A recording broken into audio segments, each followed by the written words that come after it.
ہم میں سے اکثر یہی سوچتے ہیں نا کہ کامیابی تو بس ٹیلنٹ کا کھیل ہے۔ جی، کہ کچھ لوگ بس لکی پیدا ہوتے ہیں اور بات ختم۔ بالکل، لیکن آج جو مواد ہمارے پاس ہے وہ اس خیال کو بالکل الٹ دیتا ہے۔ وہ کہتا ہے کہ اصل کامیابی کسی پیدائشی صلاحیت کا نتیجہ نہیں، بلکہ جان بوجھ کر ایک منصوبہ بنا کر سیکھنے سے آتی ہے۔ اچھا؟ آج ہم خود سیکھنے کی حکمت عملی کا ڈھانچہ نامی کتاب کے کچھ اقتباسات پر گہری نظر ڈال رہے ہیں۔ ہمارا مشن یہ ہے کہ کسی بھی چیز کو سیکھنے کے لیے ایک ٹھوس عملی فریم ورک بنایا جائے۔ اور اس کی شروعات کہاں سے ہوگی؟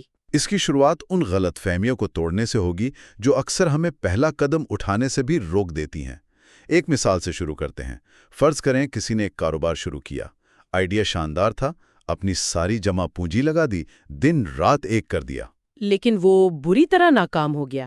بری طرح کیوں؟ مواد کہتا ہے کہ اس کی وجہ اکثر یہ ہوتی ہے کہ عمل کرنے سے پہلے جو سیکھنا ضروری تھا وہ نہیں کیا گیا۔ اور اب اس کا موازنہ ایک بالکل مختلف کہانی سے کریں۔ ایک شخص ہے جو گٹار سیکھنا چاہتا ہے۔ کوئی بڑا راک سٹار بننے کا شوق نہیں؟ نہیں، بالکل نہیں۔ بس یہ خواہش ہے کہ دوستوں کے ساتھ بیٹھے ہوں تو 2-4 گانے بجا سکے۔ اس کا منصوبہ بہت سادہ ہے۔ روزانہ رات کے کھانے کے بعد 20 منٹ یوٹیوب سے سیکھنا ہے۔ یہاں کوئی لاکھوں کا نقصان نہیں، کوئی بڑا دباؤ نہیں۔ کچھ بھی نہیں، بس ایک چھوٹا سا منظم عمل ہے، اور نتیجہ کچھ مہینوں میں وہ آرام سے اپنے پسندیدہ گانے بجانے لگتا ہے۔ یہ 2 کہانیاں ہمیں بہت صاف صاف بتاتی ہیں کہ بڑے دباؤ اور بڑے خوابوں سے زیادہ اہم ایک چھوٹا سوچا سمجھا عمل ہے۔ تو مطلب یہ ہوا کہ خود کو سکھانے کی صلاحیت یعنی سیلف لرننگ شاید آج کے دور کی سب سے اہم صلاحیت ہے۔ اس میں کوئی شک نہیں۔ لیکن مسئلہ یہ ہے کہ بہت سے لوگ شروع کرنے سے پہلے ہی ہمت ہار جاتے ہیں۔ ان کے ذہن میں کچھ ایسی رکاوٹیں ہوتی ہیں جو انہیں آگے نہیں بڑھنے دیتی۔ بالکل، اور یہیں سے مواد سیکھنے کے بارے میں غلط فہمیوں کا تصور متعارف کراتا ہے۔ یہ وہ کہانیاں ہیں جو ہم خود کو سناتے ہیں، جو ہماری ہمت توڑ دیتی ہیں۔ جیسے یہ میرے بس کی بات نہیں، یا اب بہت دیر ہو چکی ہے۔ تو آج کا بڑا سوال یہ ہے، یہ غلط فہمیاں ہیں کیا، اور ہم ان ذہنی زنجیروں کو کیسے توڑ سکتے ہیں؟ چلیں ان زنجیروں کو ایک ایک کر کے توڑتے ہیں۔ سب سے پہلی اور شاید سب سے مضبوط غلط فہمی جو ہم سب کے ذہنوں میں ہوتی ہے، بالکل، کہ بھائی انسان یا تو قابل پیدا ہوتا ہے یا نہیں ہوتا، یعنی ٹیلنٹ ہی سب کچھ ہے۔ لیکن کیا واقعی ایسا ہے؟ کیا ذہانت کوئی پتھر پر لکھی لکیر ہے؟ دیکھیں، یہ خیال جتنا عام ہے اتنا ہی غلط ہے۔ مواد کے مطابق اصل کھیل قابلیت کا نہیں، بلکہ قابلیت کے بارے میں ہماری اپنی سوچ کا ہے۔ اچھا؟ اسے 2 ذہنیتوں میں تقسیم کیا گیا ہے۔ ایک ہے مقررہ ذہنیت، یعنی فکسڈ مائنڈ سیٹ، جس کے مطابق ذہانت اور صلاحیت پیدائشی ہوتی ہیں اور انہیں بدلا نہیں جا سکتا۔ جی، اگر آپ کسی چیز میں اچھے نہیں ہیں تو بس آپ نہیں ہیں۔ دوسری طرف ہے نشو و نما کی ذہنیت، یعنی گروتھ مائنڈ سیٹ، جو کہتی ہے کہ کوشش، محنت اور صحیح حکمت عملی سے کسی بھی صلاحیت کو بہتر بنایا جا سکتا ہے۔ یہ تو سننے میں بہت اچھا لگتا ہے، لیکن عملی طور پر اس سے فرق کیا پڑتا ہے؟ زمین آسمان کا فرق پڑتا ہے۔ جب مقررہ ذہنیت والا شخص ناکام ہوتا ہے تو وہ سوچتا ہے، دیکھا، میں اس قابل ہی نہیں ہوں۔ اس کے لیے ناکامی اس کی شخصیت پر ایک لیبل ہے۔ بالکل، لیکن جب نشو و نما کی ذہنیت والا شخص ناکام ہوتا ہے تو وہ سوچتا ہے، ٹھیک ہے، یہ طریقہ کام نہیں کیا، مجھے کچھ نیا سیکھنے کی ضرورت ہے۔ اس کے لیے ناکامی ایک معلومات ہے، ایک سبق ہے، اس کی ذات پر حملہ نہیں۔ اور اسی لیے وہ دوبارہ کوشش کرنے سے نہیں ڈرتے۔ یہی وجہ ہے کہ یہ لوگ زیادہ خطرات مول لیتے ہیں، زیادہ لچکدار ہوتے ہیں اور نتیجتاً کہیں زیادہ سیکھتے ہیں۔ اہم بات یہ ہے کہ ہمارا دماغ جامد نہیں ہے۔ نیورو سائنس ہمیں بتاتی ہے کہ جب ہم کچھ نیا سیکھتے ہیں تو ہمارے دماغ میں نئے کنیکشنز بنتے ہیں۔ دماغ ایک پٹھے کی طرح ہے، جتنا استعمال کریں گے اتنا ہی مضبوط ہوگا۔ بالکل۔ یعنی یہ خیال ہی کتنا طاقتور ہے کہ جو کہانی ہم خود کو اپنی صلاحیتوں کے بارے میں سناتے ہیں وہ ہماری اصل صلاحیتوں سے زیادہ اہم ہو سکتی ہے۔ ٹھیک ہے، تو اگر ذہانت پتھر پر لکھی لکیر نہیں تو پھر اس خیال کا کیا کریں کہ ہم سب کا سیکھنے کا ایک خاص طریقہ ہوتا ہے۔ ہاں، مجھے تو ہمیشہ یہی بتایا گیا کہ میں ویژول لرنر ہوں، یعنی دیکھ کر بہتر سیکھتا ہوں۔ ہاں، اور یہ ہماری دوسری بڑی غلط فہمی ہے یہ خیال کہ کوئی بصری سیکھنے والا ہے، کوئی سماعی یعنی سن کر، اور کوئی کائنستھیٹک یعنی کر کے، بہت مقبول ہے۔ لیکن سائنسی طور پر اس کی بنیاد کمزور ہے؟ بہت کمزور ہے۔ اس نظریے کی جڑیں ہاورڈ گارڈنر کے متعدد ذہانتوں کے نظریے میں ہیں۔ گارڈنر کا نقطہ بہت اچھا تھا کہ ذہانت صرف ریاضی یا زبان تک محدود نہیں، بلکہ میوزک، کھیل اور لوگوں کو سمجھنے جیسی کئی شکلوں میں موجود ہے۔ ان کا مقصد تھا کہ اساتذہ بچوں کو مختلف طریقوں سے سکھائیں۔ تو پھر گڑبڑ کہاں ہوئی؟ گڑبڑ پاپ کلچر میں ہوئی۔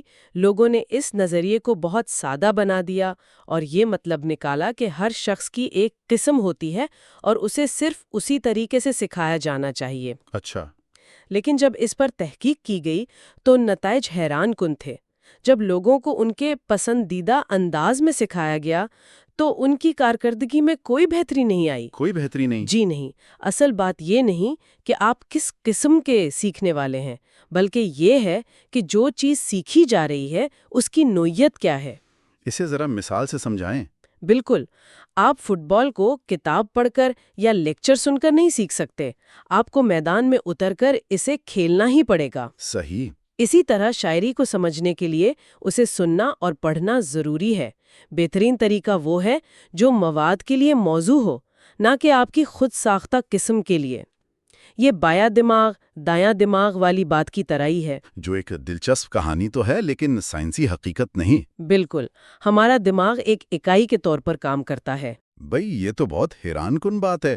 یعنی یہ جو برسوں سے لرننگ سٹائلز کی پوری انڈسٹری چل رہی ہے، اس کی سائنسی بنیاد ہی کمزور ہے۔ یہ تو میرے لیے ایک بہت بڑی نئی معلومات ہے۔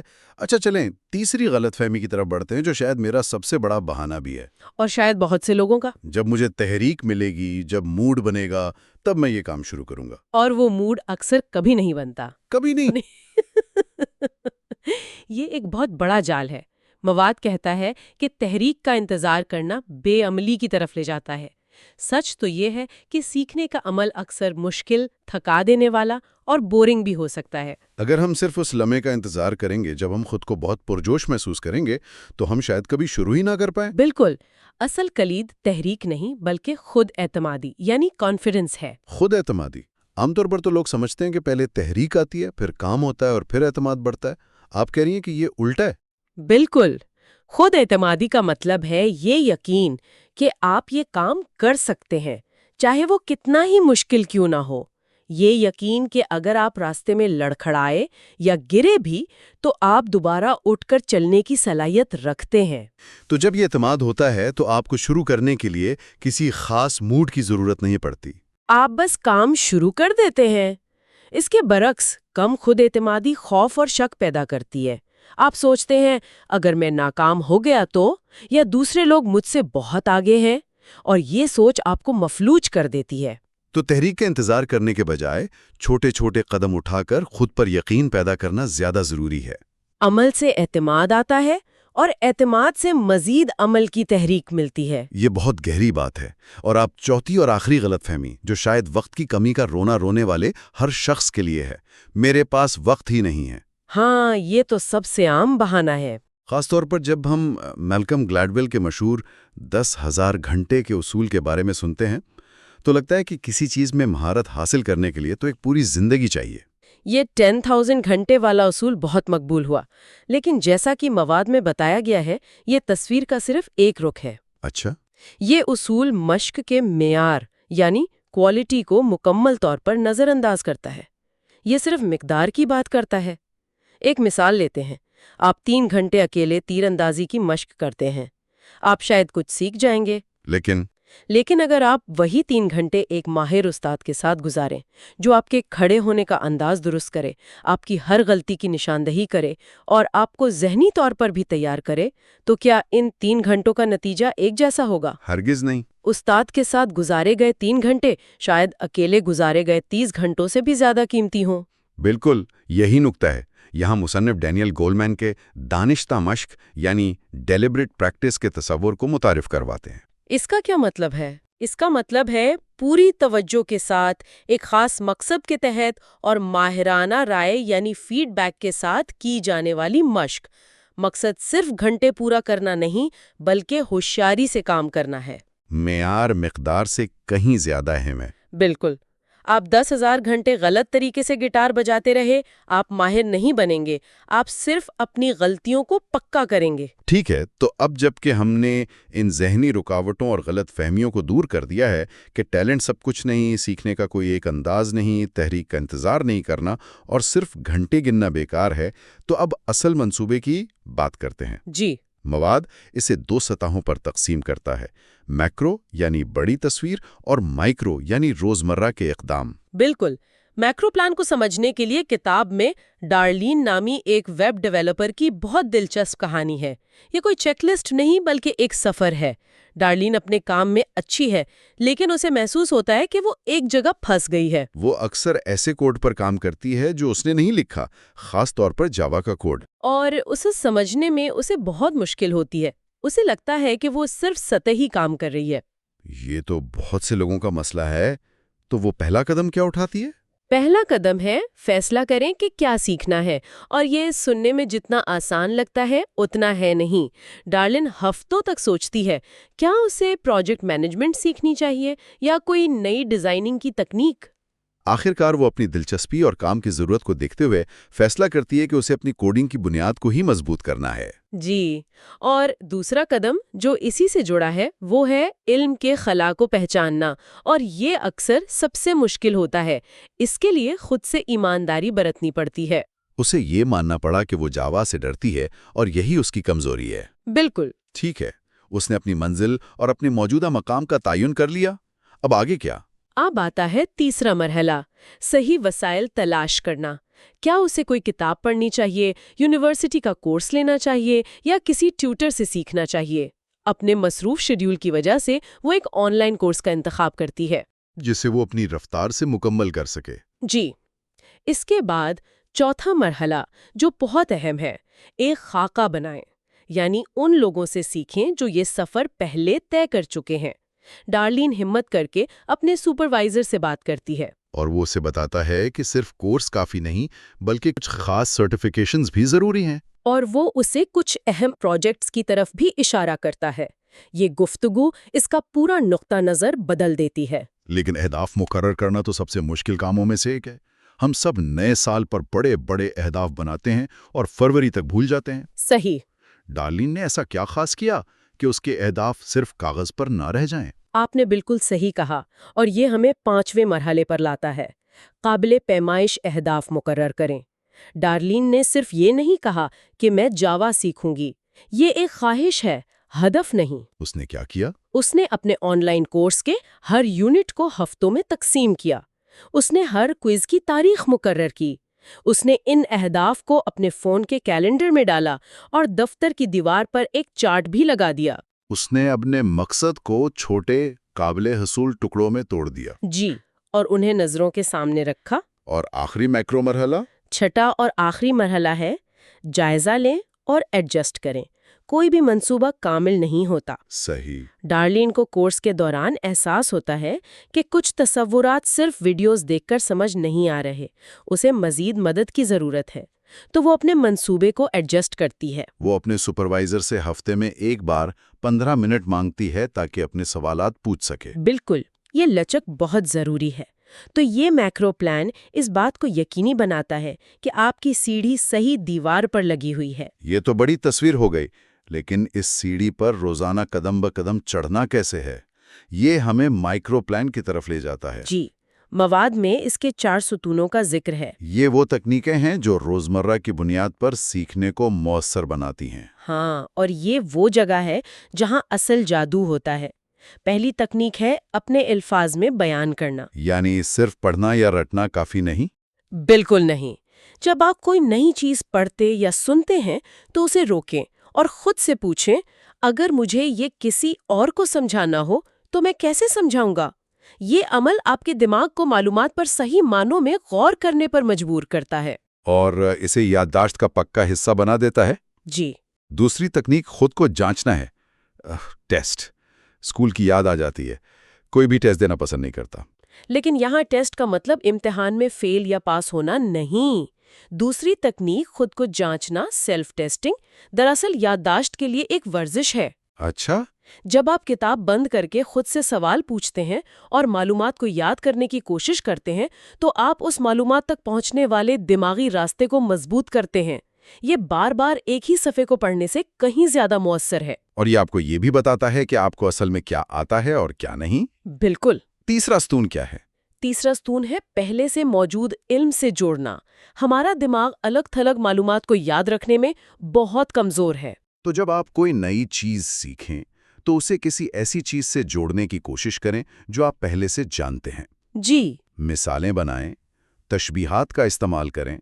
اس سے معلومات کا ایک جال بنتا ہے جہاں ایک خیال دوسرے کو خود بخود ذہن میں لے آتا ہے۔ یہ معلومات کو بے ترتیب فائلوں کے بجائے ایک منظم لائبریری میں رکھنے جیسا ہے۔ کیا خوب کہا۔ اور آخری ٹیکنیک جس کے ہم سب مجرم ہیں، خاص طور پر میں، وہ ہے راتوں رات رٹا لگانا۔ اور وہ آخری ٹیکنیک اسی کا علاج ہے۔ چوتھا ستون ہے وقفہ دینا، اسپیسنگ۔ ہمارا دماغ ایک مشین نہیں ہے جو مسلسل معلومات پروسیس کر سکے۔ اسے معلومات کو جذب کرنے، منظم کرنے اور ذخیرہ کرنے کے لیے وقت اور آرام کی ضرورت ہوتی ہے۔ تو امتحان سے ایک رات پہلے رٹا لگانا یعنی کریمنگ اس لیے کام نہیں کرتا کیونکہ آپ دماغ کو اوورلوڈ کر دیتے ہیں۔ جی، معلومات مختصر مدت کی یادداشت میں تو رہ جاتی ہے لیکن اگلے دن غائب ہو جاتی ہے۔ جیسے ایک ایتھلیٹ کو ورزش کے سیشنز کے درمیان آرام کی ضرورت ہوتی ہے، ویسے ہی آپ کے دماغ کو سیکھنے کے عمل میں وقفے کی ضرورت ہوتی ہے۔ تو اگر ہم آج کی گفتگو کا خلاصہ کریں تو سیکھنا کوئی جادو یا پیدائشی تحفہ نہیں، یہ ایک ہنر ہے، ایک ایسا عمل جسے سیکھا جا سکتا ہے۔ صحیح۔ اس کا انحصار ٹیلنٹ یا کسی خاص انداز پر نہیں بلکہ ایک منظم سوچ سمجھ کر بنائے گئے نقطہ نظر پر ہے۔ پہلے ان غلط فہمیوں کو دور کریں جو آپ کو روکے ہوئے ہیں اور پھر ایک ٹھوس منصوبے پر عمل کریں۔ بالکل۔ مرکزی خیال یہ ہے کہ ایک میکرو پلان اس بات کو یقینی بناتا ہے کہ آپ صحیح راستے پر ہیں اور ایک مائکرو پلان اس بات کو یقینی بناتا ہے کہ آپ اس راستے پر واقعی قدم بقدم آگے بڑھ رہے ہیں۔ اصل طاقت کیوں یعنی آپ کا بڑا مقصد کو کیسے یعنی سیکھنے کی روزمرہ کی تکنیک کے ساتھ ملانے میں ہے۔ بالکل۔ تو ہمارے سننے والوں کے لیے آج کی آخری سوچ کیا ہے؟ ایک سوچنے پر مجبور کرنے والا خیال پیش کرتی ہوں۔ مواد میں یہ ذکر ہے کہ میکرو پلان بنانا سادہ ہے اور اصل چیلنج مائکرو ٹیکنیک ہے، یعنی روزانہ کی مشق اور محنت۔ ٹھیک ہے۔ لیکن کیا ہو اگر بہت سے لوگوں کے لیے اس کا الٹ سچ ہو؟ کیا ہو اگر سب سے مشکل حصہ یہ سیکھنا نہیں ہے کہ کیسے پڑھا جائے، بلکہ یہ فیصلہ کرنے کی ہمت کرنا ہے کہ کیا چیز سیکھنے کے قابل ہے؟ مطلب اصل چیلنج روزمرہ کی ٹیکنیکوں میں نہیں بلکہ اس ایک بڑے زندگی بدل دینے والے میکرو پلان کو چننے اور پھر ہزار مشکلات کے باوجود اس پر قائم رہنے کی ہمت میں ہے۔ آج ہم ایک ایسے مسئلے پر بات کرنے جا رہے ہیں جس سے شاید ہم سبھی گزرتے ہیں۔ آپ ایک بہترین کتاب پڑھتی ہیں، کوئی دلچسپ لیکچر سنتی ہیں اور اس وقت ایسا لگتا ہے کہ آپ نے سب کچھ سمجھ لیا ہے۔ جی بالکل۔ لیکن ایک ہفتے بعد جب کوئی اس کے بارے میں پوچھتا ہے تو بس دھندلی یادیں رہ جاتی ہیں۔ 90% معلومات جیسے ہوا میں تحلیل ہو گئی ہو۔ یہ بہت مایوس کن ہوتا ہے نا؟ بالکل۔ اور یہ احساس کہ ہمارا دماغ ایک چھلنی کی طرح ہے جس میں معلومات ٹکتی نہیں۔ ہاں۔ آج ہمارے ہاتھ جو مواد لگا ہے وہ اسی مسئلے کا حل پیش کرتا ہے۔ یہ مہارت کے 4 ستون خود سیکھنے کا ایک نظام نامی کتاب کے اقتباسات ہیں۔ یہ ہمیں بتاتا ہے کہ مسئلہ ہماری یادداشت کا نہیں بلکہ ہمارے سیکھنے کے طریقے کا ہے۔ اچھا۔ یہ 4 ستون ہمیں سکھاتے ہیں کہ معلومات کو چھلنی سے گزارنے کے بجائے اسے اپنے ذہن کی بنیاد کا حصہ کیسے بنایا جائے۔ تو آئیے اس بنیاد کا پہلا پتھر رکھتے ہیں۔ پہلا ستون ہے معلومات کو تبدیل کرنا اور اسے اپنا بنانا۔ ذرائع کا کہنا ہے کہ یہ صرف نوٹس لینے سے کہیں زیادہ گہری بات ہے۔ جی۔ لیکن یہیں پر پہلا مسئلہ آتا ہے۔ زیادہ تر لوگ بشمول میں نوٹس ٹھیک سے لیتے ہی نہیں ہیں۔ صحیح۔ ہم یا تو ہر لفظ کو کاپی کر رہے ہوتے ہیں جیسے کوئی مشین ہو، یا پھر اتنے ادھورے نوٹس لکھتے ہیں جو بعد میں خود بھی سمجھ نہیں آتے۔ اور یہ دونوں طریقے اصل میں بیکار ہیں کیونکہ ان میں دماغ کا استعمال بہت کم ہوتا ہے۔ لفظ بہ لفظ نقل کرنا ایک غیر فعال عمل ہے۔ آپ معلومات کو اپنے ذہن سے گزارے بغیر کاغذ پر اتار رہے ہیں۔ ٹھیک۔ اور بہت مختصر نوٹس بعد میں سیاق و سباق کے بغیر بالکل بے معنی ہو جاتے ہیں۔ اصل میں نوٹس لینا معلومات کو ریکارڈ کرنا نہیں بلکہ اسے سمجھنے کا پہلا قدم ہے۔ اچھا، یہ اس بات کا نقشہ بنانے جیسا ہے کہ آپ کسی موضوع کو اپنے ذہن میں کیسے ترتیب دے رہے ہیں۔ تو اس نقشے کو صحیح طریقے سے بنانے کا کیا طریقہ ہے؟ مواد میں ایک بہت دلچسپ تکنیک کا ذکر ہے جسے پیٹر میتھڈ کہتے ہیں۔ جی، یہ 4 قدموں پر مشتمل ہے۔ پہلا قدم تو آسان ہے، آپ جیسے عام طور پر نوٹس لیتے ہیں ویسے ہی لیں، لیکن ہر نوٹ کے بعد 2 لائنیں خالی چھوڑ دیں۔ لیکن سچ کہوں تو یہ طریقہ بہت زیادہ محنت طلب لگتا ہے۔ کیا آج کی تیز رفتار زندگی میں یہ واقعی ممکن ہے؟ آپ کا سوال بالکل درست ہے۔ یہ شروع میں زیادہ کام لگتا ہے، لیکن یہ دراصل آپ کا وقت بچاتا ہے، وہ کیسے؟ کیونکہ آپ کو بار بار ایک ہی چیز پڑھنے کی ضرورت نہیں پڑتی۔ اس کا جادو ان خالی لائنوں میں چھپا ہے۔ اچھا، دوسرے قدم میں آپ پہلی خالی لائن میں اپنے اصل نوٹ کا خلاصہ اپنے الفاظ میں لکھتے ہیں، اور یہ بہت اہم ہے۔ جب آپ کسی چیز کو اپنے الفاظ میں بیان کرتے ہیں تو آپ کا دماغ اسے صحیح معنوں میں پروسیس کرتا ہے۔ اچھا، جیسے اگر میں شاہ ہنری اشٹم کے بارے میں پڑھ رہی ہوں اور میرا نوٹ ہے کہ ہنری کے دربار میں 20 قسم کے گوشت کھائے جاتے تھے، جی، تو خلاصہ ہو سکتا ہے ہنری کی خوراک بہت شاہانہ اور گوشت پر مبنی تھی، جو اس دور میں دولت کی علامت تھی۔ بالکل بہترین مثال ہے۔ اور تیسرے قدم میں دوسری خالی لائن پر آپ اس معلومات کو بڑے تناظر سے جوڑتے ہیں۔ بڑے تناظر سے مطلب؟ آپ پوچھتے ہیں اس کا کیا مطلب ہے؟ آپ لکھ سکتے ہیں اس سے شاہی طبقے اور عام کسانوں کے درمیان طرز زندگی کا بہت بڑا فرق ظاہر ہوتا ہے۔ یا یہ کہ شاید اسی خوراک کی وجہ سے ہنری کو بعد میں صحت کے مسائل کا سامنا کرنا پڑا۔ بالکل، اب یہ صرف ایک حقیقت نہیں رہی، یہ ایک کہانی کا حصہ بن گئی ہے۔ اور آخری چوتھا قدم؟ ہر صفحے کے آخر میں آپ ان تمام چھوٹے خلاصوں اور کنیکشنز کو ملا کر ایک بڑا خلاصہ لکھتے ہیں۔ اس عمل کے اختتام تک آپ نے ایک ہی معلومات کو 4 مختلف زاویوں سے پرکھا، سمجھا اور منظم کیا ہے۔ یہ ذہنی ورزش اس معلومات کو آپ کی طویل مدتی یادداشت میں گاڑ دیتی ہے۔ ٹھیک ہے، میں مانتی ہوں کہ یہ مؤثر ہے، لیکن ان لوگوں کے لیے کیا جو وقت کی کمی کا شکار ہے؟ کیا کوئی تیز رفتار متبادل ہے؟ ہاں، بالکل۔ ذرائع میں ایک اور طریقہ بھی ہے، اسٹرکچرڈ انالیسس میتھڈ۔ اچھا، یہ بہت عملی ہے۔ آپ صفحے کو 2 کالموں میں تقسیم کریں۔ بایاں چوڑا کالم نوٹس کے لیے، جہاں آپ حقائق اور اہم نکات لکھتے ہیں، اور دایاں کالم؟ دایاں تن کالم ریمارکس کے لیے، یہاں آپ تجزیہ کرتے ہیں، سوال پوچھتے ہیں اور کنیکشن بناتے ہیں۔ جیسے اگر میں فرانس کافکا کی میٹامورفوسس پڑھ رہی ہوں تو بائیں کالم میں کہانی کے اہم واقعات ہوں گے، جی، اور دائیں کالم میں لکھ سکتی ہوں یہ کردار کا الگ تھلگ ہونا صنعتی معاشرے میں فرد کی بیگانگی کی عکاسی کرتا ہے۔ بالکل درست۔ یہ طریقہ آپ کو معلومات کو جذب کرنے کے ساتھ ساتھ اس پر تنقیدی سوچ کرنے پر مجبور کرتا ہے۔ یہ تو بہت دلچسپ ہے۔ اور یہ تبدیلی صرف لکھنے تک محدود نہیں۔ اسی سلسلے میں ایک بہت ہی دلچسپ تحقیق کا ذکر ہے جسے ڈوڈلنگ ایفیکٹ کہتے ہیں۔ یہ سن کر مجھے اپنے اسکول کے دن یاد آ گئے جب ٹیچر مجھے لیکچر کے دوران کاپی پر لکیریں مارنے پر ڈانٹتی تھی۔ ہاں، تو شاید میں لاشعوری طور پر سیکھ ہی رہی تھی۔ شاید آپ وقت سے آگے تھے۔ کینیڈا کی یونیورسٹی آف واٹرلو کی تحقیق نے ثابت کیا کہ جب لوگوں سے الفاظ کی فہرست کی چھوٹی چھوٹی ڈرائنگز بنانے کو کہا گیا تو انہیں وہ الفاظ صرف لکھنے کے مقابلے میں دگنا زیادہ یاد رہے۔ واقعی؟ ہاں، اور اس سے کوئی فرق نہیں پڑتا کہ آپ کی ڈرائنگ کتنی خراب ہے، عمل خود اہم ہے۔ یہ معلومات کو بصری شکل میں تبدیل کر دیتا ہے، جو ہمارے دماغ کے لیے زیادہ یادگار ہے۔ مائنڈ میپس بھی اسی اصول پر کام کرتے ہیں۔ تو اس پہلے ستون کا نچوڑ 50-50 اصول ہے۔ 50-50 اصول، یعنی اگر آپ کے پاس سیکھنے کے لیے 1 گھنٹہ ہے تو 30 منٹ نئی معلومات حاصل کرنے پر لگائیں اور باقی 30 منٹ اسے پروسیس کرنے پر۔ خلاصہ بنائیں، ڈرائنگ کریں، تجزیہ کریں۔ بالکل۔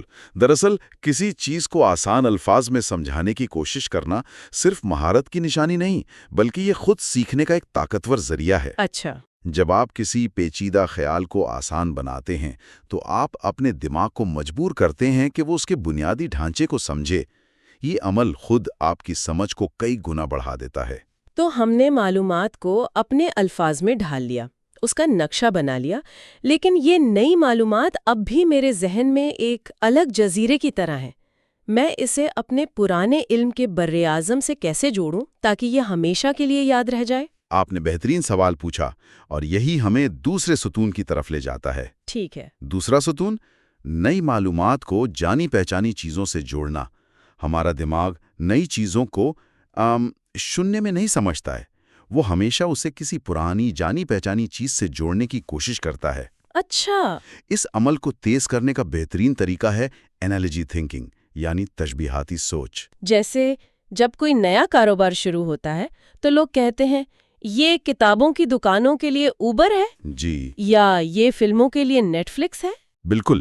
یہ ایک جملہ فوری طور پر آپ کے دماغ میں ایک پورا ذہنی ماڈل بنا دیتا ہے۔ آپ کو کاروبار کی بنیادی نوعیت سمجھ آ جاتی ہے، بھلے ہی تفصیلات نہ معلوم ہو۔ اور سیکھنے میں بھی یہی اصول کام کرتا ہے؟ بالکل۔ جب آپ کوئی نیا تصور سیکھتے ہیں تو خود سے پوچھیں، یہ کس چیز کی طرح ہے جو میں پہلے سے جانتا ہوں؟ اور صرف تشبیہات ہی نہیں، ٹھوس مثالیں بھی بہت اہم ہیں۔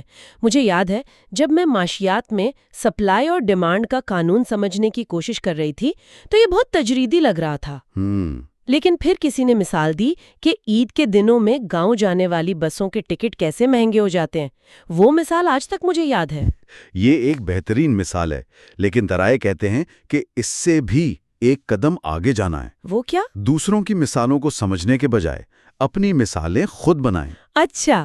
جب آپ کسی تصور جیسے کشش ثقل کو واضح کرنے کے لیے خود سے کوئی مثال بناتے ہیں، مثلاً یہ وہ قوت ہے جو میرے ہاتھ سے گرنے والے سیب کو زمین کی طرف کھینچتی ہے، تو آپ صرف علم کو دہرا نہیں رہے ہوتے بلکہ اس کا اطلاق کر رہے ہوتے ہیں۔ یہ دلچسپ ہے۔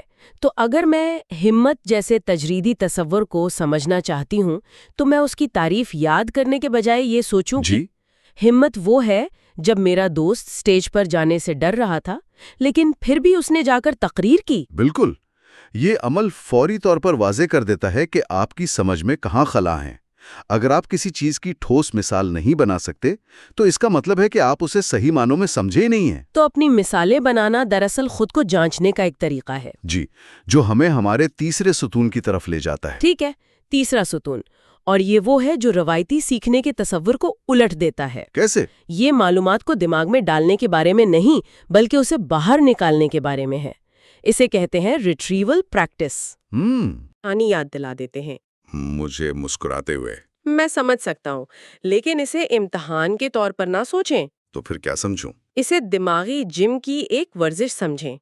ہم عام طور پر سوچتے ہیں کہ پڑھنا اور دوبارہ پڑھنا سیکھنے کا بہترین طریقہ ہے، لیکن تحقیق بتاتی ہے کہ یہ سب سے کم مؤثر طریقوں میں سے ایک ہے۔ واقعی؟ جی، اصل سیکھنا تب ہوتا ہے جب ہم کتاب بند کر کے اپنے ذہن پر زور ڈال کر اس معلومات کو یاد کرنے کی کوشش کرتے ہیں۔ فلیش کارڈز اس کی ایک عام مثال ہیں۔ ہاں، لیکن زیادہ تر لوگ فلیش کارڈز بھی غلط استعمال کرتے ہیں۔ اچھا، کیسے؟ وہ کارڈ دیکھتے ہیں، ذہن میں جواب سوچتے ہیں اور کہتے ہیں ہاں یہ مجھے آتا ہے، اور اگلا کارڈ دیکھ لیتے ہیں۔ یہ کافی نہیں۔ تو پھر صحیح طریقہ کیا ہے؟ اصل فائدہ تب ہوتا ہے جب آپ جواب کو باقاعدہ طور پر اپنے ذہن سے نکال کر بولیں یا لکھیں۔ اس عمل میں دماغ پر جو زور پڑتا ہے وہی یادداشت کے راستوں کو مضبوط بناتا ہے۔ ذرائع میں پوجا اگروال کی ایک تحقیق کا ذکر ہے جس نے مجھے حیران کر دیا۔ اچھا۔ انہوں نے مڈل اسکول کے طلباء کو بغیر گریڈ والے یعنی لو سٹیکس کوئزز دیے۔ نتیجے یہ تھے کہ جن موضوعات پر کوئز لیے گئے ان میں طلباء کی کارکردگی ایک پورا گریڈ لیول بہتر ہو گئی۔ یہ تو ناقابل یقین ہے نا؟ صرف اس لیے کہ انہیں معلومات کو فعال طور پر یاد کرنے کی مشق کروائی گئی۔ اور اس سے بھی دلچسپ بات یہ تھی کہ جن سوالات میں جواب خود سے لکھنا پڑتا تھا وہ ملٹیپل چوائس سوالات سے زیادہ مؤثر تھے۔ کیوں؟ کیونکہ ان میں دماغ کو زیادہ محنت کرنی پڑتی ہے۔ تو فلیش کارڈز کو مزید مؤثر بنانے کے لیے ان پر صرف تعریفیں نہ لکھیں بلکہ ان پر تخلیقی ہدایات لکھیں۔ جیسے اس تصور کو ایک 5 سال کے بچے کو کیسے سمجھاؤ گے، یا اس تصور کی ایک حقیقی زندگی کی مثال دو، یا اس تصور کے مخالف کیا ہے۔ بالکل۔ اس طرح آپ صرف رٹا نہیں لگاتے بلکہ معلومات کو مختلف زاویوں سے پرکھتے ہیں، جو پہلے اور دوسرے ستون کے اصولوں کو بھی شامل کر لیتا ہے۔ ٹھیک ہے، تو ہم معلومات کو پروسیس کر رہے ہیں، اسے جوڑ رہے ہیں اور پھر اسے مسلسل اپنے دماغ سے نکالنے کی مشق کر رہے ہیں. یہ سب کچھ بہت شدید اور تھکا دینے والا لگتا ہے. میرا دماغ تو یہ سب سوچ کر ہی تھک رہا ہے. آپ کا احساس بالکل بجا ہے، اور یہی ہمیں آخری اور شاید سب سے نظر انداز کیے جانے والے ستون کی طرف لاتا ہے. اچھا، وہ کیا ہے؟ سیکھنے کے عمل کے لیے جگہ دینا. دماغ ایک پٹھا یعنی مسل ہے. جس طرح جم میں شدید ورزش کے بعد پٹھوں کو آرام اور بحالی کی ضرورت ہوتی ہے، اسی طرح شدید ذہنی کام کے بعد دماغ کو بھی آرام کی ضرورت ہوتی ہے. بالکل، تاکہ وہ معلومات کو پروسیس کر کے طویل مدتی یادداشت میں محفوظ کر سکے. یہیں پر اسپیسڈ ریپیٹیشن کا تصور آتا ہے نا؟ جی، یعنی ایک ہی نشست میں گھنٹوں پڑھنے کے بجائے، جسے کرامنگ کہتے ہیں، تھوڑے تھوڑے وقفے سے بار بار دہرانا. بالکل. تحقیق حیران کن حد تک واضح ہے. ایک ہفتے میں ایک موضوع پر 1 گھنٹہ لگانے سے کہیں زیادہ مؤثر ہے کہ آپ روزانہ صرف 5 منٹ اس موضوع پر لگائیں. صرف 5 منٹ؟ کرنے اور اسے مضبوطی سے جوڑنے کا موقع دیتے ہیں. ذرائع میں ہسپانی تاریخ کے مطالعے کا ایک بہترین شیڈیول دیا گیا ہے. وہ کیا ہے؟ پیر کو مواد پڑھا، منگل کو اسے یاد کرنے کی کوشش کی، جمعرات کو دوبارہ جائزہ لیا، اور ہفتے کے آخر میں ایک اور بار دہرایا. ہر سیشن مختصر ہے؟ جی، لیکن وقفوں کی وجہ سے سیکھنا بہت گہرا ہے. تو یہ سب توانائی کے انتظام کے بارے میں ہے. ذرائع میں 3 عوامل کا ذکر ہے: شدت، تدت اور دورانیہ. ہاں، اور اصول یہ ہے کہ آپ برن آؤٹ سے بچنے کے لیے ان تینوں میں سے بے وقت صرف 2 پر توجہ مرکوز کر سکتے ہیں. صرف 2 پر؟ اس کی ایک بہترین مثال جیری کی کہانی ہے جو ذرائع میں بیان کی گئی ہے. ہاں. جیری نے فیصلہ کیا کہ وہ مشہور لیکن انتہائی مشکل فلسفر ہیگل کو پڑھے گا. ہیگل کو پڑھنا واقعی ایک ہمالیائی کام ہے. یہ بہت زیادہ شدت یعنی ہائی انٹینسٹی والا کام ہے. بالکل، لیکن جیری نے کیا؟ اس نے فیصلہ کیا کہ وہ روزانہ کئی گھنٹے پڑھے گا. High duration. اور چھٹی بھی نہیں کرے گا. High frequency. تو اس نے تینوں کو ایک ساتھ بڑھا دیا. جی، اس نے بے وقت، شدت، دورانیے اور تعدد تینوں کو بڑھا دیا. نتیجہ کیا نکلا؟ میں اندازہ لگا سکتی ہوں. میں خود کئی بار جیری بن چکی ہوں. وہ چند دنوں میں ہی تھک گئی ہوگی، اس کا دھیان بھٹکنے لگا ہوگا، اور آخر میں اس نے کتاب ایک طرف رکھ دی ہوگی. بالکل یہی ہوا. وہ ناکام ہو گیا کیونکہ اس نے اپنے دماغ کو آرام کا وقت ہی نہیں دیا. تو اسے کیا کرنا چاہیے تھا؟ اگر وہ ہیگل جیسے مشکل موضوع کو روزانہ صرف 20 منٹ پڑھتا، یعنی شدت زیادہ، تعدد زیادہ لیکن دورانیہ کم، تو وہ کامیاب ہو سکتا تھا. یہ توازن بہت ضروری ہے. تو آخر میں اگر ہم ان چاروں ستونوں کو ایک ساتھ دیکھیں تو یہ ایک مکمل نظام ہے. جی. پہلا، معلومات کو صرف نقل نہ کریں، اسے اپنے الفاظ میں ڈھالیں، اس کا تجزیہ کریں. دوسرا، اس نئے علم کے جزیرے کو اپنے پرانے تجربات کے براعظم سے تشبیہات اور مثالوں کے پل بنا کر جوڑیں. تیسرا، خود کو مسلسل جانچیں، معلومات کو ذہن سے نکالنے کی ورزش کریں. اور چوتھا، اس سارے عمل کے دوران اپنے دماغ کو سانس لینے اور معلومات کو جذب کرنے کے لیے وقفہ دیں. بالکل. اور جب یہ چاروں ستون مل کر کام کرتے ہیں تو یہ ہمیں اس معلومات کے سیلاب میں ڈوبنے سے بچاتے ہیں. یہ صرف زیادہ پڑھنے کے بارے میں نہیں ہے، بلکہ ہوشیاری سے اور مؤثر طریقے سے سیکھنے کے بارے میں ہے، تاکہ جو ہم سیکھیں وہ واقعی ہمارا حصہ بن جائے. اس گفتگو کا اختتام ایک سوچنے پر مجبور کرنے والے خیال کے ساتھ کرتے ہیں. ضرور. ذرائع میں بتایا گیا ہے کہ دماغ ایک پٹھے کی طرح ہے جسے آرام کی ضرورت ہے.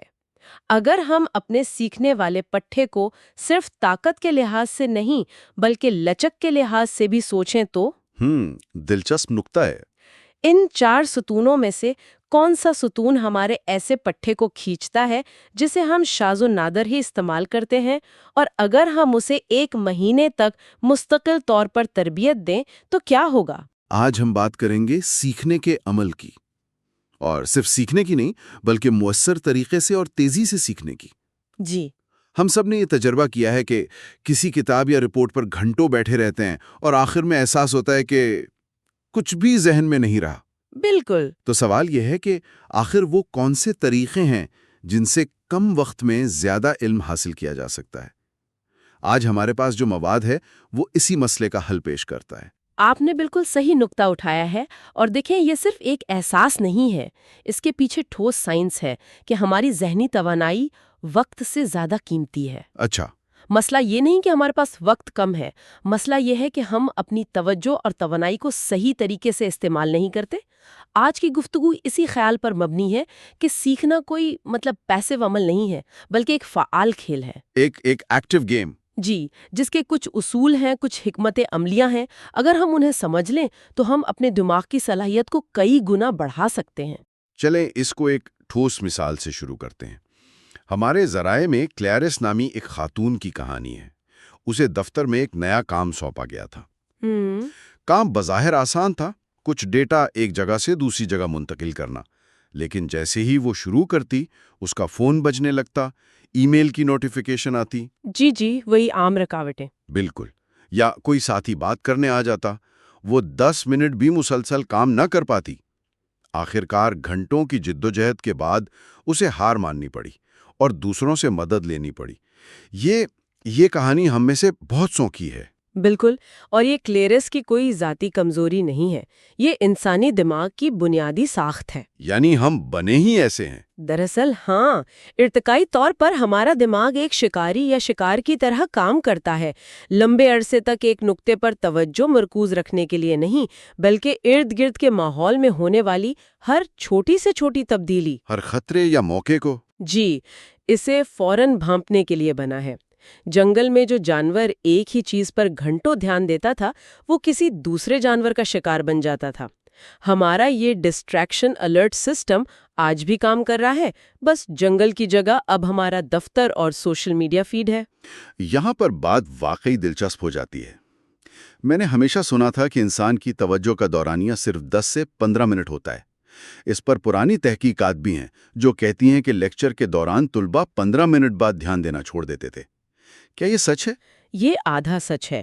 وہ پرانی تحقیق نوٹس لینے کے معیار پر مبنی تھی، لیکن حال ہی میں ایک زیادہ جدید تحقیق ہوئی جس میں طلباء کو کلکرز دیے گئے۔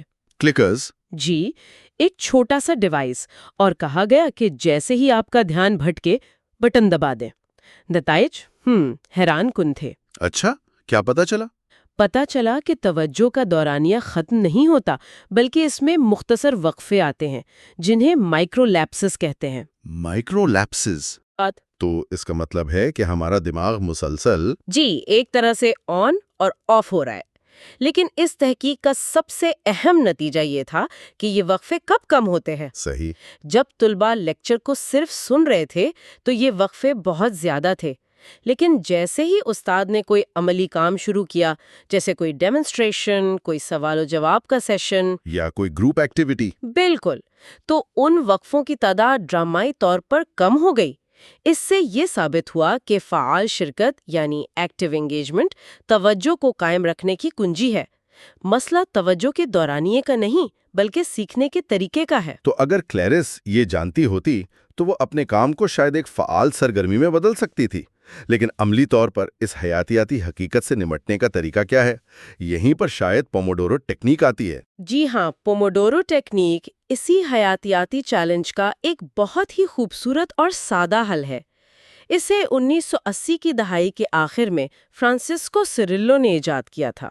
اچھا۔ جب وہ ایک یونیورسٹی کے طالب علم تھے، وہ اپنی پڑھائی پر توجہ نہیں دے پا رہے تھے، تو انہوں نے اپنی والدہ کے کچن سے ٹماٹر کی شکل کا ایک ٹائمر اٹھایا۔ اطالوی میں ٹماٹر کو پوموڈورو کہتے ہیں۔ تو نام وہاں سے آیا؟ جی، اور خود کو چیلنج کیا کہ کیا میں صرف 10 منٹ بغیر کسی رکاوٹ کے پڑھ سکتا ہوں؟ وہاں سے یہ تکنیک پیدا ہوئی۔ اس کے اصول تو بہت سادہ لگتے ہیں۔ 25 منٹ کام کرو، 5 منٹ کا وقفہ لو، اور ہر 4 چکروں کے بعد ایک لمبا وقفہ۔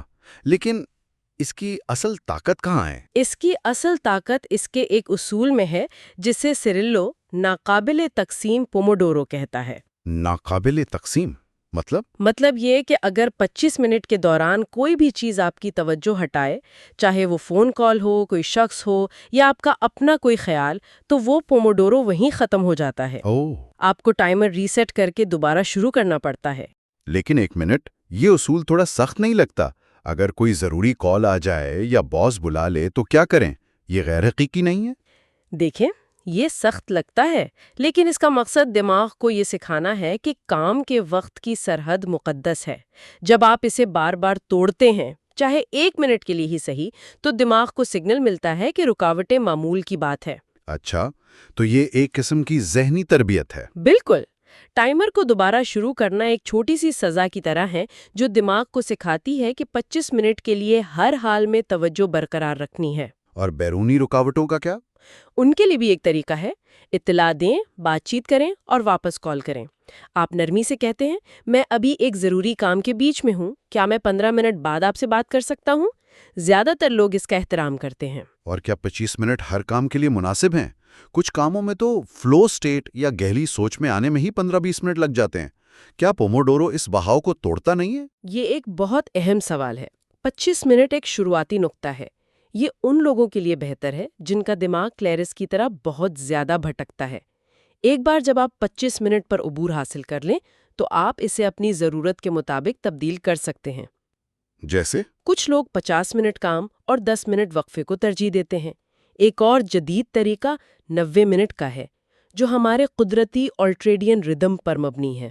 اچھا؟ جس کے مطابق ہمارا دماغ تقریباً 90 منٹ کے چکر میں پوری توجہ سے کام کرتا ہے اور پھر سے آرام کی ضرورت ہوتی ہے۔ اہم چیز ایک طے شدہ وقت تک کام کرنا اور پھر جان بوجھ کر وقفہ لینا ہے۔ ٹھیک ہے، تو اگر کلیرس یہ پوموڈورو ٹیکنیک استعمال کرتی تو شاید وہ اپنا کام وقت پر کر لیتی، لیکن فرض کریں اس کا کام صرف ڈیٹا انٹری کا نہیں بلکہ اسے ایک نیا اور پیچیدہ سافٹ ویئر سیکھنا تھا۔ یہاں پر صرف توجہ مرکوز کرنا کافی نہیں ہوتا، اسے بہت سی نئی معلومات یاد بھی رکھنی پڑتی۔ بالکل، توجہ پہلا قدم ہے۔ اگلا قدم ہے یادداشت کو مضبوط کرنا، اور یہاں ہمارے ذرائع دو بہت ہی غیر معمولی لیکن طاقتور حکمت عملیوں پر بات کرتے ہیں۔ پہلی ہے جگہ تبدیل کرنا۔ جگہ تبدیل کرنا؟ یہ تو عجیب لگتا ہے۔ میں تو ہمیشہ سوچتا تھا کہ پڑھنے کے لیے ایک مخصوص پرسکون جگہ ہونی چاہیے۔ یہ ایک عام غلط فہمی ہے۔ اس کے پیچھے جو سائنس ہے اسے سیاق و سباق پر منحصر یادداشت یا کانٹیکسٹ ڈیپینڈنٹ میموری کہتے ہیں۔ اچھا۔ اس پر رابرٹ بیوک جیسے ماہرین نے بہت تحقیق کی ہے۔ جب ہم کچھ سیکھتے ہیں تو ہمارا دماغ صرف اس معلومات کو ریکارڈ نہیں کرتا بلکہ اس پورے ماحول کو بھی ریکارڈ کرتا ہے۔ کمرے کی روشنی، کرسی کا احساس، باہر سے آنے والی آوازیں، یہاں تک کہ ہوا میں موجود خوشبو بھی۔ جی بالکل، یہ سب چیزیں اس یادداشت کے ساتھ ٹیگ ہو جاتی ہیں۔ تو اس کا مطلب ہے کہ جب ہم امتحان دینے بیٹھتے ہیں تو ہمیں صرف جواب ہی نہیں بلکہ وہ پورا ماحول یاد کرنے کی کوشش کرنی پڑتی ہے جہاں ہم نے پڑھا تھا۔ جی، اور یہی مسئلہ ہے۔ اگر آپ ہمیشہ ایک ہی جگہ، ایک ہی کرسی پر بیٹھ کر پڑھتے ہیں تو آپ کی یادداشت اس ایک ماحول کے ساتھ مضبوطی سے جڑ جاتی ہے۔ اگر امتحان ہال کا ماحول مختلف ہے تو دماغ کو وہ معلومات ڈھونڈنے میں مشکل ہوتی ہے۔ صحیح۔ لیکن اگر آپ ایک ہی موضوع کو مختلف جگہوں پر پڑھتے ہیں، کبھی اپنے کمرے میں، کبھی لائبریری میں، کبھی کسی پارک میں، تو آپ دماغ کو ایک ہی معلومات کے لیے کئی الگ الگ فائلیں یا ہکس بنانے پر مجبور کرتے ہیں۔ تو وہ معلومات کسی ایک جگہ کی محتاج نہیں رہتی۔ بالکل، اور اسے کہیں بھی یاد کرنا آسان ہو جاتا ہے۔ یہ تو بہت دلچسپ ہے، میں نے کبھی اس طرح نہیں سوچا تھا۔ دوسری حکمت عملی کیا ہے؟ دوسری حکمت عملی ہے واضح ذہنی تصاویر اور کہانیاں بنانا۔ ہمارا دماغ الفاظ کو یاد رکھنے میں اتنا اچھا نہیں ہے جتنا تصاویر کو۔ اس کی کوئی وجہ؟ ارتقائی طور پر ہم نے لاکھوں سال تصویروں اور مناظر کو سمجھ کر گزارے ہیں، جبکہ تحریری زبان صرف چند ہزار سال پرانی ہے۔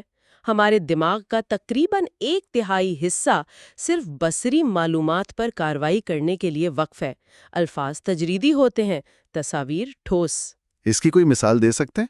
جی، فرض کریں آپ کو یہ 8 غیر متعلقہ اشیاء یاد کرنی ہے: خرگوش، کافی، کمبل، بال، کیکٹس، دوڑنا، پہاڑ اور چائے۔ یہ تو مشکل لگ رہا ہے۔ رٹا لگانا بہت مشکل ہے، لیکن اگر آپ ان کی ایک عجیب و غریب کہانی بنا لیں تو یہ فوراً یاد ہو جائیں گی۔ مثال کے طور پر، ایک خرگوش جس کے لمبے بال تھے، وہ ایک کمبل اوڑھ کر پہاڑ پر دوڑنا شروع ہوا کیونکہ اسے کافی کی شدید طلب ہو رہی تھی۔ اچھا۔ لیکن راستے میں اس کا پاؤں ایک کیکٹس پر پڑا اور وہ گر گیا، جہاں اسے ایک جادوئی چائے کا کپ ملا۔ جتنی عجیب، مضحکہ خیز اور واضح کہانی ہوگی، اتنی ہی مضبوطی سے یہ تمام اشیاء ایک دوسرے سے جڑ جائیں گی۔ تو دماغ کو نمونے اور کہانیاں پسند ہیں، بے ترتیب حقائق نہیں۔ بالکل۔ ٹھیک ہے، تو اب ہماری فرضی کلیریس پوموڈورو سے توجہ بھی دے سکتی ہے اور ان تکنیکوں سے نئے سافٹ ویئر کے فیچرز یاد بھی رکھ سکتی ہے، لیکن کسی چیز میں حقیقی مہارت حاصل کرنے کے لیے صرف جاننا اور یاد رکھنا کافی نہیں ہوتا، آپ کو اس کی گہرائی میں اترنا پڑتا ہے۔ آپ نے بالکل درست کہا۔ یہ تیسرا اور شاید سب سے اہم ستون ہے، سوال پوچھنے کا فن۔ معلومات کو صرف وصول کرنا سیکھنے کا نچلا ترین درجہ ہے۔ گہری سمجھ تب پیدا ہوتی ہے جب آپ اس معلومات کو چیلنج کرتے ہیں، اس کی کھوج کرتے ہیں۔ اور اس کے لیے ہمارے ذرائع دو فریم ورک پیش کرتے ہیں، سقراطی طریقہ اور بلوم کی درجہ بندی۔ سقراطی طریقہ تو میں نے سنا ہے، یہ سوال در سوال پوچھنے کا عمل ہے، ٹھیک؟ جی ہاں، لیکن یہ صرف کوئی بھی سوال پوچھنا نہیں ہے۔ یہ ایک منظم طریقہ ہے جس سے آپ کسی بھی دعوے یا عقیدے کی بنیادوں کو کھود کر نکالتے ہیں۔ اس کا مقصد بحث جیتنا نہیں، بلکہ اپنی اور دوسروں کی سمجھ کی حدوں کو جاننا ہے۔ کوئی مثال؟ مثال کے طور پر اگر کوئی کہے پریکٹس میکس پرفیکٹ، یعنی پریکٹس کرنے سے انسان ماہر بن جاتا ہے، یہ ایک عام سا جملہ لگتا ہے۔ ہاں، یہ تو سچ ہی لگتا ہے۔ سقراطی طریقہ اسے چیلنج کرے گا۔ پہلا سوال، آپ کی پریکٹس سے کیا مراد ہے؟ کیا ہر قسم کی پریکٹس ایک جیسی ہوتی ہے؟ اچھا سوال ہے۔ دوسرا سوال، اس دعوے کا کیا ثبوت ہے؟ کیا کوئی ایسا شخص ہے جس نے بہت پریکٹس کی ہو اور پھر بھی ماہر نہ بنا ہو؟ پھر تیسرا سوال، کیا صرف پریکٹس ہی کافی ہے یا ٹیلنٹ اور صحیح رہنمائی کا بھی کوئی کردار ہے؟ تو ان سوالات سے ہم اس سادہ سے جملے کی پیچیدگیوں تک پہنچ جاتے ہیں۔ جی، ہم مفروضوں کو چیلنج کرتے ہیں اور گہری سچائی تک پہنچتے ہیں۔ یہ تو علم کو ایک زندہ چیز بنا دیتا ہے، نہ کہ کوئی کتابی حقیقت۔ اور بلوم کی درجہ بندی کیا ہے؟ یہ تھوڑا تعلیمی سا لگتا ہے۔ یہ لگتا تعلیمی ہے، لیکن یہ سیکھنے کے عمل کو سمجھنے کے لیے ایک بہت ہی عملی نقشہ ہے۔ یہ سمجھ کے 6 درجات بتاتا ہے، جو ایک سیڑھی کی طرح ہیں۔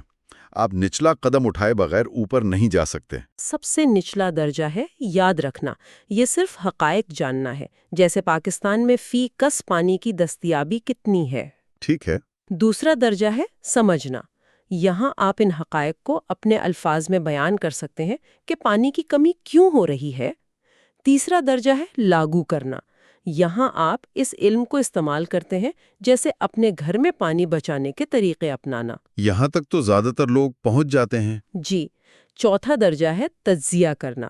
یہاں آپ مسئلے کو مختلف حصوں میں توڑتے ہیں، زرعی استعمال، صنعتی آلودگی اور ان کے درمیان تعلق کو سمجھتے ہیں۔ صحیح۔ پانچواں درجہ ہے جانچنا۔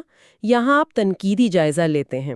آپ حکومت کی مختلف پالیسیوں کا موازنہ کرتے ہیں اور فیصلہ کرتے ہیں کہ کون سی زیادہ مؤثر ہے۔ اور آخری؟ اور چھٹا، سب سے اونچا درجہ ہے تخلیق کرنا۔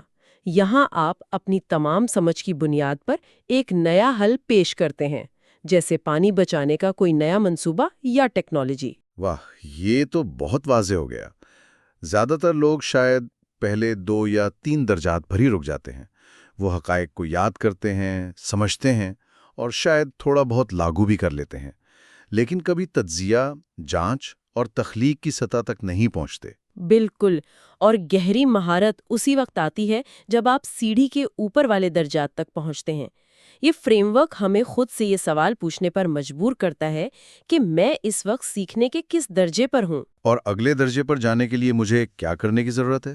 جی، تو آج کی اس تفصیلی گفتگو کا خلاصہ یہ ہے کہ مؤثر طریقے سے سیکھنے کے لیے ہمیں 3 محاذوں پر کام کرنا ہوگا۔ پہلا، اپنی توجہ کو پوموڈورو جیسی تکنیک سے منظم کریں۔ جی، اپنی حیاتیاتی کمزوری پر قابو پانے کے لیے۔ دوسرا، اپنی یادداشت کو جگہ بدل کر اور کہانیاں بنا کر مضبوط کریں تاکہ معلومات ذہن میں ٹھوس طریقے سے بیٹھ جائے۔ اور تیسرا، سقراطی سوالات اور بلوم کی درجہ بندی کا استعمال کرتے ہوئے علم کی سطح سے گہرائی تک کا سفر کریں۔ اور ان سب کا مشترکہ نقطہ ہے فعال شرکت۔ یہ تمام طریقے ہمیں معلومات کے غیر فعال وصول کنندہ سے اپنے سیکھنے کے عمل میں ایک فعال شریک بناتے ہیں۔ اصل مقصد معلومات کو صرف جذب کرنا نہیں، بلکہ اسے سمجھنا، اسے کھیلنا، اسے توڑنا اور اسے دوبارہ جوڑنا ہے۔ حقیقی سیکھنا اسی تعامل سے پیدا ہوتا ہے۔ اور آخر میں ہمارے سامعین کے لیے سوچنے کا ایک نقطہ، یہ مواد نئی چیزیں سیکھنے کے لیے ان حکمت عملیوں کے استعمال پر بات کرتا ہے